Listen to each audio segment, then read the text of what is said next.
Makamanda peoples, stronger. Ndugu zangu waandishi wa habari za jioni, Assalamu alaikum. Kwanza na mimi nichukue fursa hii kumshukuru Mwenyezi Mungu kwa kutujalia kukutana jioni hii katika hafla yetu hii fupi ya hafla. Lakini ni washukuru ndugu zangu waandishi kwa kutikia wito wetu wa haraka.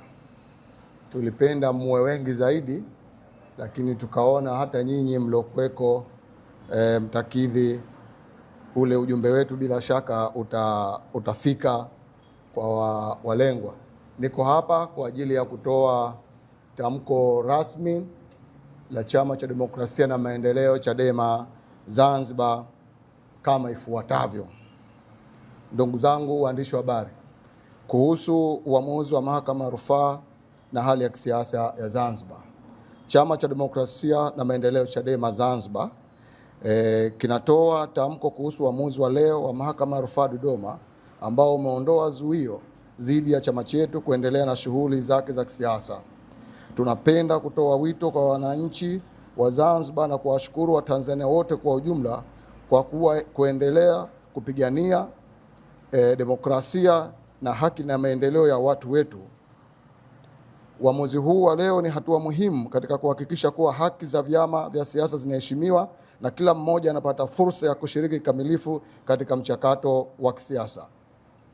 Chadema itaendelea na harakati zake za kuhakikisha kuwa wananchi wanapata haki zao za kikatiba bila vikwazo vya kisiasa.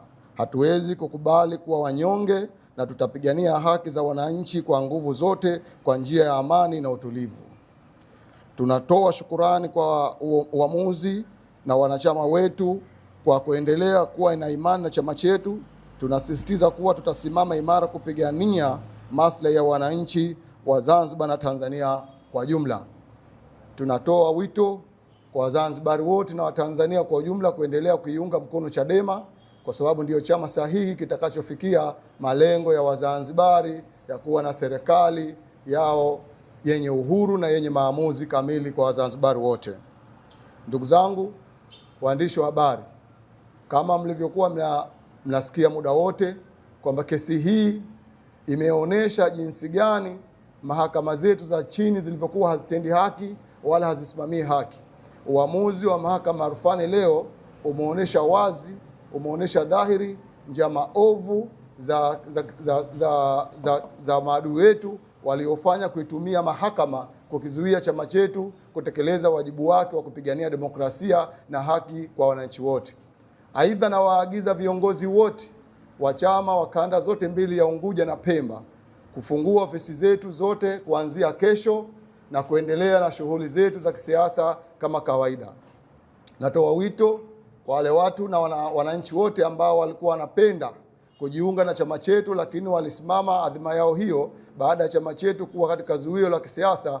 Tunaambia kwamba milango imefunguliwa, na ninawaagiza makatibu wote wa mikoa na wilaya na kanda za Zanzibar kuhakikisha kwamba usajili wa wanachama wapya unaanza mara moja na zoezi hilo liwe liendelevu.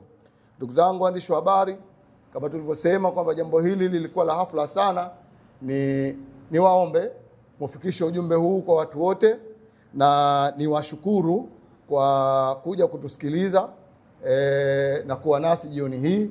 Nakaribisha maswali kama yapo ili tuweze kuendelea na vingine kama kuna maswali. Na nakala ya tamko hili mtapatiwa, linachapishwa hapo chini.